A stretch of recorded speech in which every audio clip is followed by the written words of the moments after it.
Esta é a história do dia da Rádio Observador. Costa segura Galamba e Marcelo discorda. O que poderá fazer agora o Presidente? O Sr. Ministro das Infraestruturas dirigiu-me uma carta apresentando o seu pedido de demissão.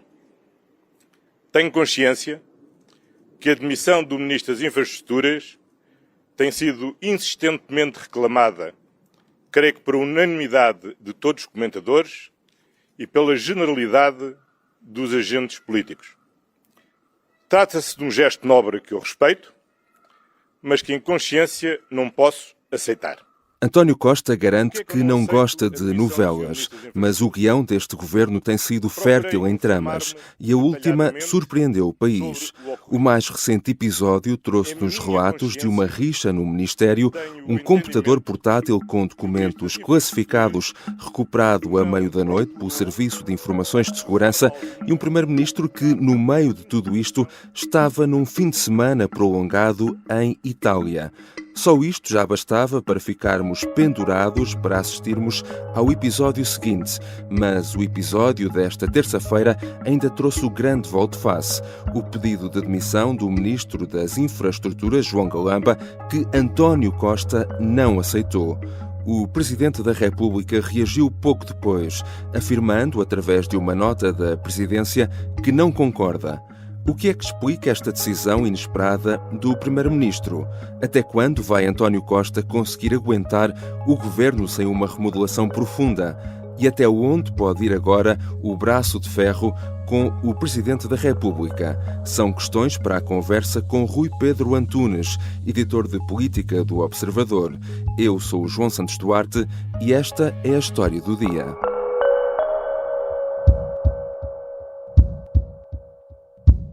Bem-vindo, Rui. Olá, João. Rui, costuma dizer-se que a realidade ultrapassa a ficção. No caso deste governo, quando se pensa que nada mais pode ou vai acontecer, algo ainda mais surpreendente acontece. Vamos, no entanto, começar por explicar o que esteve na origem de tudo isto. Quando é que este caso, que teve o epicentro no Ministério das Infraestruturas, começou e o que é que aconteceu?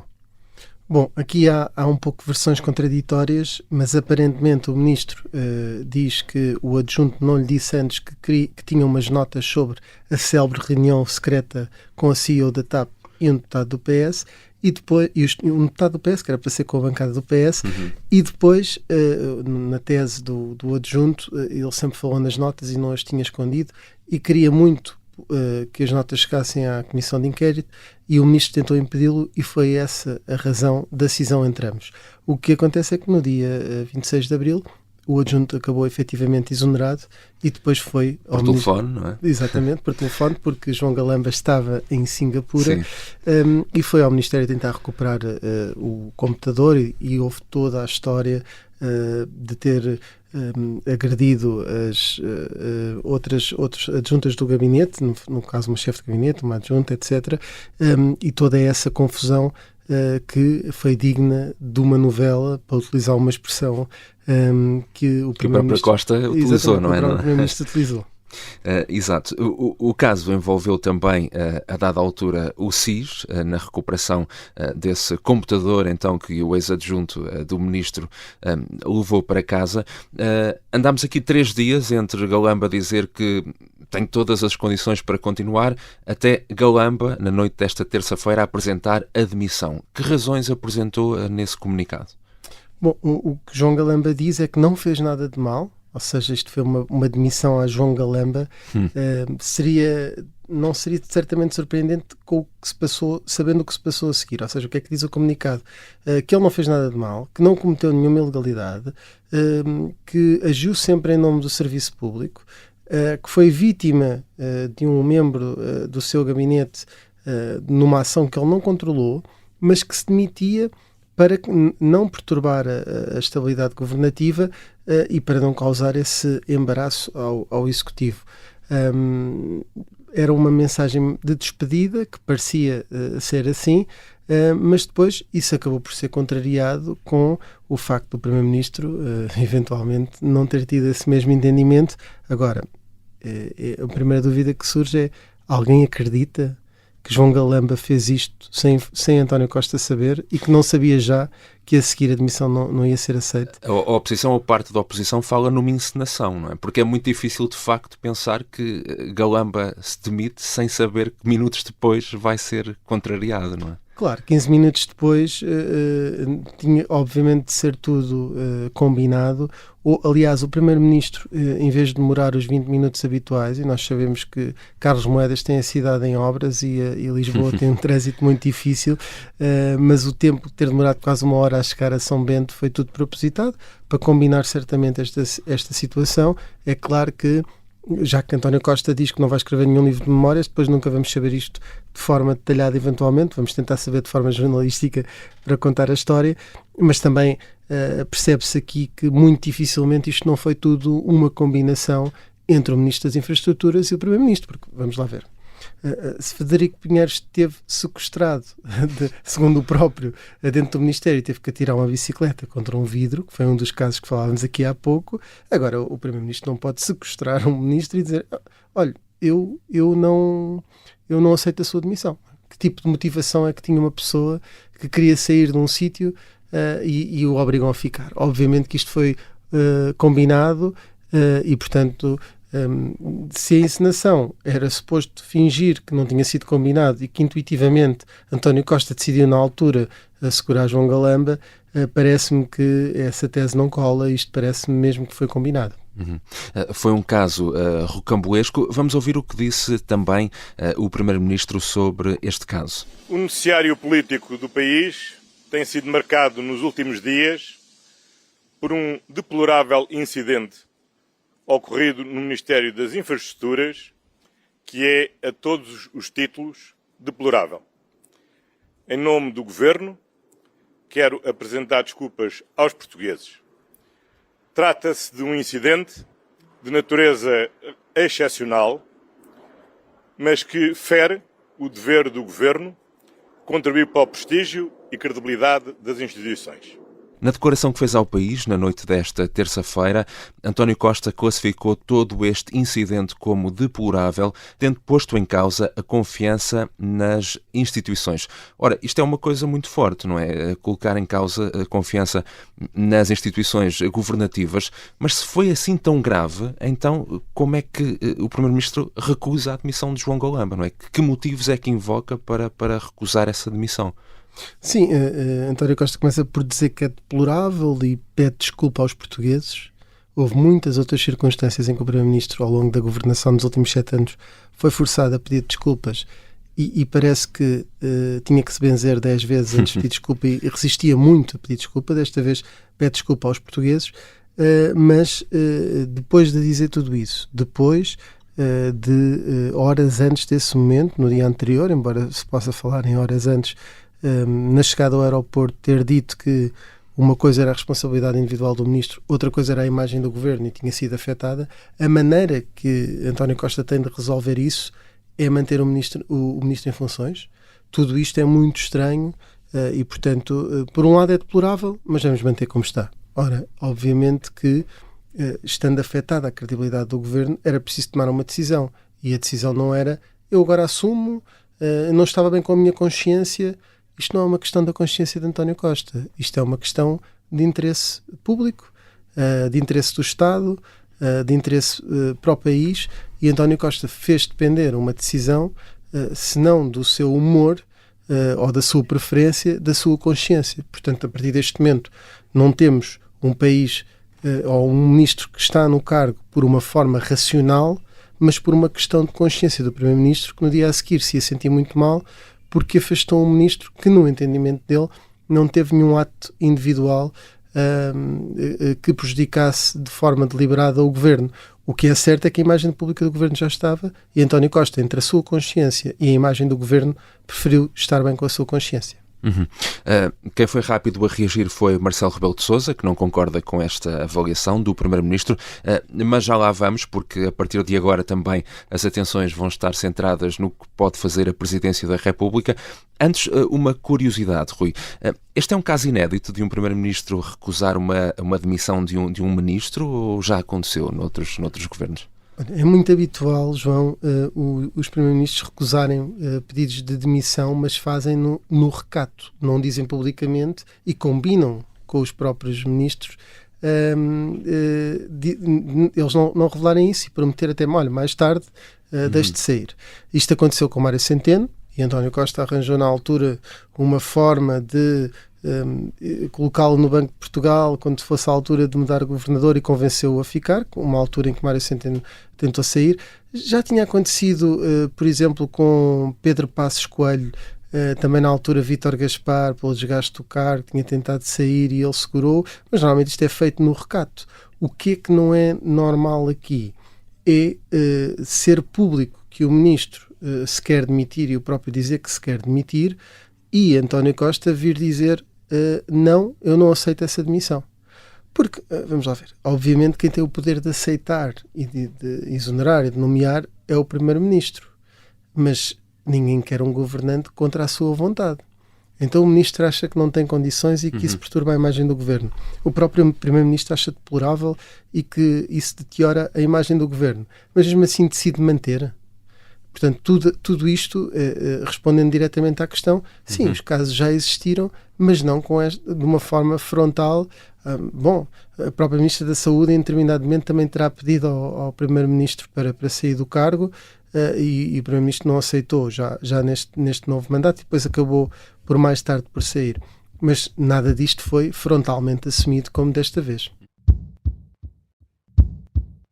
Já voltamos à conversa com Rui Pedro Antunes, editor de Política do Observador. Na segunda parte vamos falar do braço de ferro com Marcelo Rebelo de Sousa e do que poderá fazer agora o Presidente e também do futuro político deste governo. As armas e os barões assinalados. E o resto é história, com João Miguel Tavares e Rui Ramos, às quartas-feiras, depois do Jornal do Meio-Dia e sempre em podcast.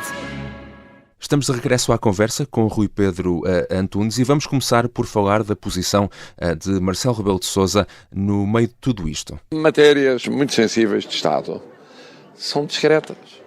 São tratadas discretamente, as pessoas não têm a noção, mas são dossiês que são tratados discretamente. Aqui, tratando-se de uma matéria sensível, de relevância nacional, o tratamento tinha que ser discreto. Rui, ao contrário de outros casos anteriores ou recentes, desta vez o Presidente da República foi até muito reservado a falar publicamente sobre este caso quando ele surgiu inicialmente. Mas também foi muito rápido a emitir uma nota a discordar da decisão de António Costa de não aceitar a demissão do Ministro. O que disse o Presidente da República? Bom, o Presidente da República disse que discorda frontalmente desta posição. António Costa, podemos dizer assim, fez peito do semipresidencialismo na parte em que não é presidencialismo, ou seja, fez peito na parte que é o governo que governa, é o governo que manda no governo. Qual é a questão aqui? A questão é que Marcelo Rebelo de Sousa diz que o Primeiro-Ministro, depois de dizer que é deplorável, decide contra a sua vontade manter um Ministro. Formalmente, o Presidente da República dá posse ou exonera sob proposta do Primeiro-Ministro. Mas ele sublinha isso no comunicado. Sim. Ele não pode exonerar ministros. Exonerar diretamente. E diretamente, mas tem esse poder de veto, às vezes, de não aceitar a indicação do Primeiro-Ministro. O que acontece é que, se por hipótese João Galamba, o mesmo ministro, tivesse agora a entrar no governo e a ser nomeado por António Costa, vamos supor que a demissão dele era automática e que formalmente António Costa tinha que nomear de novo, Marcelo Rebelo de Sousa não lhe daria posse. Portanto, há um ministro sem a confiança política do Presidente da República, com a confiança toda de António Costa, que se atravessou por João Galamba como nunca ninguém se atravessou, mas que tem ali um inimigo em Belém. Marcelo Rebelo de Sousa já tinha feito isto uma vez em público com Constância Urbano de Sousa, a dizer esta ministra tem que sair a seguir aos incêndios, e a ministra saiu, mas em privado só tinha feito uma coisa similar nos últimos anos. Isso já foi há bastante tempo, que foi, em determinada altura, quando foi esta mudança de governo, avisou António Costa que não aceitaria a nomeação de João Gomes Cravinho para Ministro da Defesa depois de tudo o que se passou com o Ministro e com todas as divergências que teve. E então António Costa colocou-o nos negócios estrangeiros.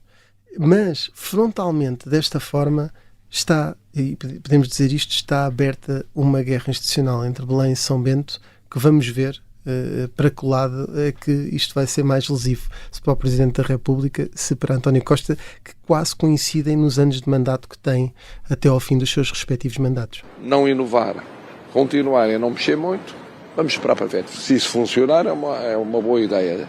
Se não funcionar, retiraremos daí as conclusões. Em janeiro, quando António Costa fez as mexidas no governo, que levaram João Galamba a esta pasta do Ministério das Infraestruturas, Marcelo já tinha deixado um aviso até meio premonitório, no sentido, dizendo que se as coisas corressem mal, teriam de ser tiradas consequências políticas. Ora, como dizias agora, este braço de ferro entre Presidente e Primeiro-Ministro já era evidente, penso que para todos, mas agora é mais do que evidente, é assumido publicamente e vemos isso no comunicado do Presidente da República. Até onde pode ir este braço de ferro? O que é que achas que podemos esperar agora dos próximos episódios desta novela, não é? Para usar a expressão que o próprio António Costa já usou. Bom, Marcelo Rebelo de Sousa tem sempre a chamada bomba atómica, que é a dissolução do Parlamento. Agora, é arriscado a dissolução de um governo de maioria absoluta. Aliás, Jorge Sampaio acabaria por confessar, quando afastou Santana Lopes, também no meio de algumas trapalhadas da governação, que caso a seguir Santana Lopes tivesse ganho as eleições, ou seja, fosse validado pelo povo, que ele tinha que se demitir. Ora, isto é uma bitola muito importante. É uma bitola muito importante, porque Marcelo Rebelo de Sousa certamente não quer, a 3 anos do fim do seu mandato, ser colocado perante esta circunstância, que é dissolver o governo e no dia a seguir António Costa ganhar as eleições, quem sabe até com maioria absoluta, mas ter essa validação dos portugueses sem que ele próprio a possa ter. Não há forma de Marcelo Rebelo de Sousa ser entretanto validado, e António Costa pode sê-lo. E portanto isto coloca um grande dilema na cabeça do Presidente, porque foi desautorizado pelo Primeiro-Ministro nessa demonstração de força, que lhe retirou poder institucional, mas também está muito atado. Mas, claro, Marcelo Rebelo de Sousa, há uma coisa que temos garantido, é que ele não vai deixar de se vingar, aqui no sentido é muito forte a palavra, mas de responder politicamente com força, com a mesma força e medida do que António Costa lhe fez. Não sei se num futuro próximo, se é mais para a frente, quando tiver a oportunidade disso. Mas como é que o pode fazer? Ou seja, que instrumentos é que o Presidente da República tem, se excluirmos para já essa questão da bomba atómica, da dissolução no Parlamento? Bom, desde logo o Presidente tem o poder da palavra e esse magistério de influência, e consegue exercer essa influência. Se o Presidente for crítico da ação do Governo, pode ser muito lesivo. Se Mário Soares conseguiu, com Cavaco Silva, ser, a partir de Belém, uma espécie de oposição, se Marcelo Rebelo de Sousa entrar nessa onda de crítica, ter uma oposição em Belém é muito difícil para um governo de maioria. E pode fazê-lo com vetos políticos, pode fazê-lo com críticas diárias, e, portanto, isso diminui muito a margem do governo, que até aqui tem tido um presidente que, de certa forma, tem protegido sempre António Costa em questões fundamentais e a estabilidade do governo, e agora pode perder isso. Eu só recordava aqui mais uma coisa, João, que é, em tempos, o presidente Jorge Sampaio, no tempo de António Guterres, disse-lhe que Armando Vara tinha que sair. E António Guterres, que era da mesma força política, correspondeu à ordem. Portanto, exonerou Armando Vara, mesmo sendo importante politicamente. Portanto, nem António Guterres, que era do mesmo partido do Presidente, nem com alguém que tinha tanta força no aparelho como Armando Vara, decidiu afrontar o Presidente. Agora, António Costa está a fazê-lo, vamos ver se na verdade o que quer é precipitar eleições, se quer ir a voto já porque acha que tem mais condições, se na verdade as coisas acabarão por de alguma forma ter água na fervura e o ambiente político acabar por se estabilizar, o que eu acho muito difícil. Está aí a Comissão de Inquérito da TAP e João Galamba vai estar sempre na mira da oposição. Mas porquê que achas que António Costa tem resistido tanto a fazer uma remodelação mais profunda? Quererá só fazê-lo depois, eventualmente, dessa comissão de inquérito? Ou terá outros motivos? O António Costa seria péssimo decorador de interiores, porque ele é muito avesso a remodelações.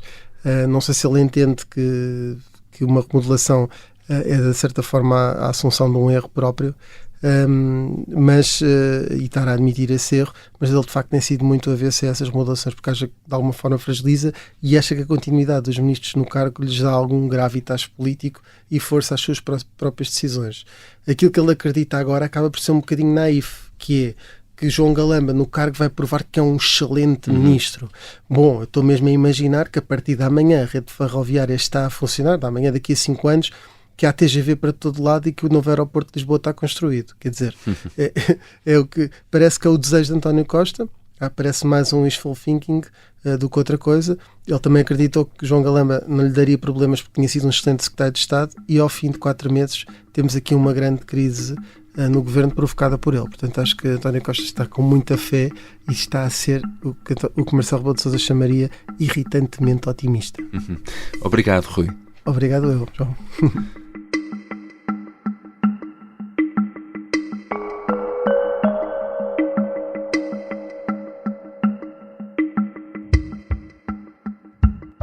Rui Pedro Antunes é editor de política do Observador.